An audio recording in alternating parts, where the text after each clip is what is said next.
Oke guys, sekarang kita sudah sampai di kediaman Bapak Ibas Kiswotomo atau biasa disapa dengan Bapak Bambang. Beliau adalah salah satu warga yang masih tinggal di kampung Vietnam ini, dan beliau yang lebih tahu tentang mitos dan fakta yang berada di kampung Vietnam ini. Jadi sebelum kita memulai eksplor, alangkah baiknya kita memang harus mencari tahu dulu juru kunci atau orang yang memang sudah mengerti tentang lingkungan ini seperti apa dan mitos dan faktanya itu seperti apa. Karena walaupun kita memiliki ilmu yang tinggi ataupun kita memiliki sesuatu hal yang memang sudah kita miliki sejak kecil atau memang sudah terlatih, tapi kalau kita memasuki tempat-tempat seperti ini, apalagi mitosnya di sini kan memang tempat ini angker sekali. Jadi sebelum kita melaksanakan itu alangkah baiknya kita bertanya dulu kepada Bapak Bambang seperti apa sih mitosnya di sini gitu, dan nanti kita akan cari tahu tentang faktanya.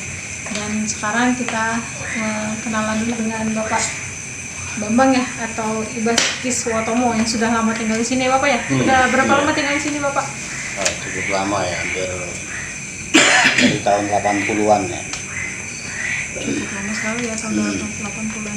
Itu mitosnya apa Pak di sini yang sering terdengar gitu, atau yang Bapak sering lihat dengan mata kebatinan Bapak?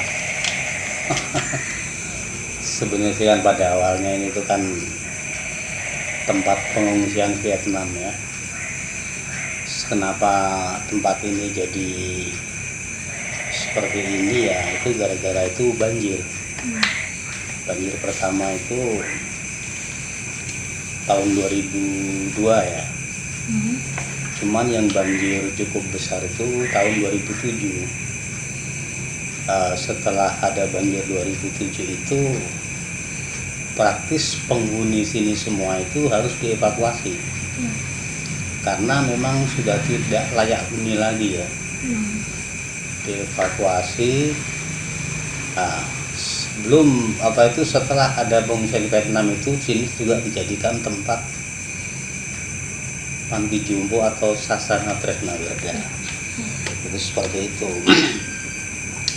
Setelah banjir 2007 yang dimana lokasi ini sudah tidak layak huni, akhirnya mereka semua dievakuasi di dua tempat, satu di Cipayung, yang kedua di Radio Dalam, Jalan Radio Dalam Jakarta Selatan sana.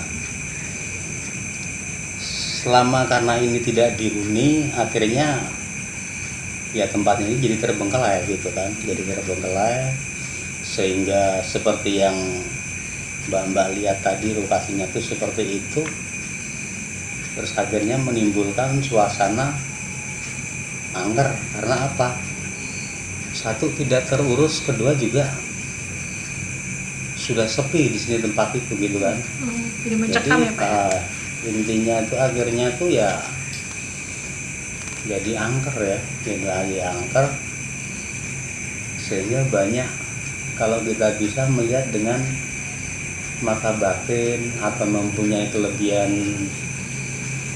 indigo, supernatural atau bagaimana ya, mungkin kalian juga bisa lihat yang lewat-lewat lalu lalang itu ya bukan golongan kita ya. Ini seperti itu. Jadi gitu. Intinya tempat ini sudah tidak layak huni karena memang belum ada rencana untuk dibangun apa lagi, tapi desas-desusnya sih memang di sini mau dibangun waduk gitu, karena tanah ini kan kalau paling rendah di antara tanah-tanah di luar. Jadi akhirnya tuh namanya air kan pasti muaranya ke tempat yang paling rendah. Sasarannya akhirnya di sini, sehingga hujan sedikit pun di sini sudah tergenang atau bahkan bisa mencapai banjir gitu. Ini seperti itu. Tapi Pak, kan sebelumnya tuh kita pernah, sebelum datang ke sini tuh udah pernah dengar mitos bahwa di sini pernah terjadi pembantaian. Itu benar atau enggak Pak? Itu salah. Itu tuh info-info yang sangat salah. Karena apa? Orang-orang yang datang ke sini, baik YouTuber atau apapun, mereka tuh kan ingin menjual konten ya. Sehingga mereka itu menceritakan sedemikian supaya serang, dengan harapan nanti banyak yang nolong apa-apa, jadi seperti itu. Makanya kebetulan waktu pas mereka tuh live di sini saya tidak ada gitu. Makanya ini sekarang kita konfirmasi saya jelaskan secara nyata, tidak ada yang namanya pembantaian, tidak pernah ada. Itu nanti efeknya buruk karena itu berhubungan dengan suatu negara, berhubungan dengan suatu HAM gitu kan ya.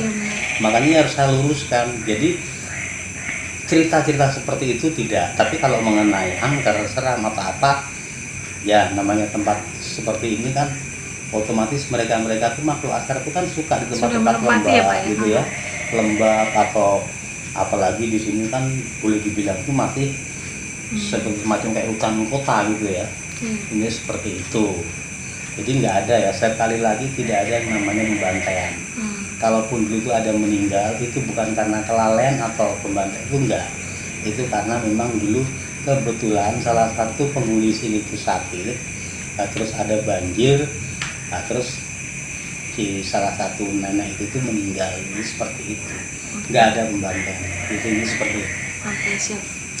Terima kasih Bapak ya udah dikasih penjelasan yang mendetail untuk masalah kampung Vietnam. Jadi buat teman-teman jika ingin mengupload video atau emang ingin menyampaikan hal-hal yang memang mistis, kita harus tanya dulu kepada pakar ya, atau lebih tepatnya itu penghuni yang lebih lama di sini, karena beliau yang lebih tahu seluk-beluk perjalanan di sini. Dan kalau memang pun di mata penglihatan kalian itu ada pembantaian atau ada makhluk lain yang sejenisnya, kita harus ingat kembali bahwa penglihatan manusia itu kan tidak bisa secanggih penglihatan Sang Pencipta. Jadi di saat kita memiliki kelebihan itu dan kita melihat sesuatu hal di sini pernah terjadi, belum tentu itu dibenarkan, karena memang goib bisa menyerupai apapun itu.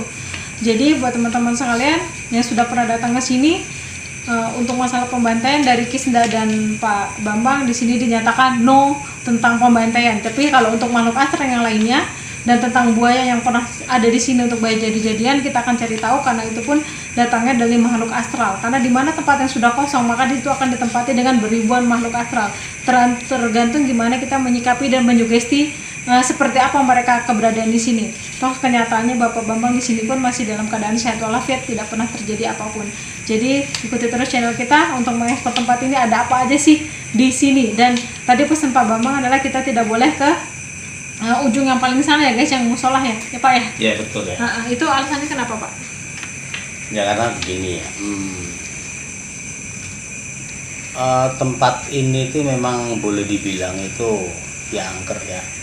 Kalau diantara kalian itu bisa ada yang bisa menetralisir bila terjadi suatu apa-apa, itu tidak masalah. Permasalahannya itu kan diantara kalian itu kan tidak ada.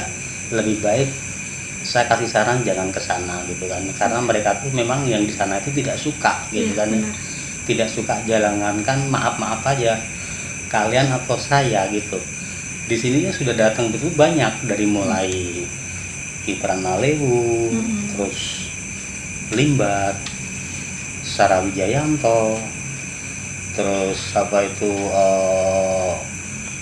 Ki Sambung Roso, Pangeran Langit, terus banyak sekali ya, artinya itu sudah hampir semua tuh pemain-pemain atau artis lain yang bergelut di bidang mistis apa-apa itu sudah pernah kesini semua gitu. Dan mereka ya pasti ketemunya tuh ke saya dulu gitu. Ini seperti itu. Kalau memang mereka tuh bisa menetralisir atau gimana ya udah silahkan gitu. Tapi kalau memang tidak bisa ya lebih baik jangan gitu. Karena kan kita tidak mungkin, ya memang sih kita tuh lebih mulia daripada mereka ya, tapi bukan berarti kita tuh juga coba-coba gitu loh gitu. Karena sesuatu yang sifatnya tuh makhluk seperti itu memang ada gitu. Ini seperti itu. Jadi gitu. Oke guys, itu penjelasan Pak Bambang tentang musola yang ada di belakang sana. Dan memang sekarang emang yang kisah saya dan sekarang duduk di dalam rumah Bapak Bambang ini udah banyak banget yang datang dan menyapa, karena mereka pun heran. Makhluk halus pun kan bisa merasakan keheranan, ada apa sih itu, kenapa mereka selalu datang ke tempat ini gitu. Dan kita emang tidak niat untuk mengusik atau apapun di sini, kisahnya ini mencari tahu tentang faktanya. Dan sekarang kita sudah mendapatkan penjelasan dari Pak Bambang. Jadi kita akan lanjutkan kembali ke acara semula, kita akan ekspor tempat ini. Semoga aja ada yang nampak. Kalaupun tidak ada yang menampak, memang yang setahu Kis, goib itu tidak bisa pernah masuk ke dalam kamera, sekali bisa pun hanya sekelibat ataupun bayangan gitu. Jadi kalau untuk teman-teman yang selalu bertanya, Kak Kis kenapa nggak bisa nampak hantunya, kaki sih tidak bisa menjanjikan itu. Jadi sekarang kita akan coba eksplor, kita akan cari tahu tentang mitos di sini. Jangan kemana-mana, ikuti terus channel kita di Kidi Trans dan Kidi Horor Indonesia. Oke Pak Bambang, terima kasih banyak. Ini kita akan mulai eksplor. Mohon doanya semoga tidak terjadi apa-apa ya Pak Bambang ya. Hati ya. Oke, siap Pak.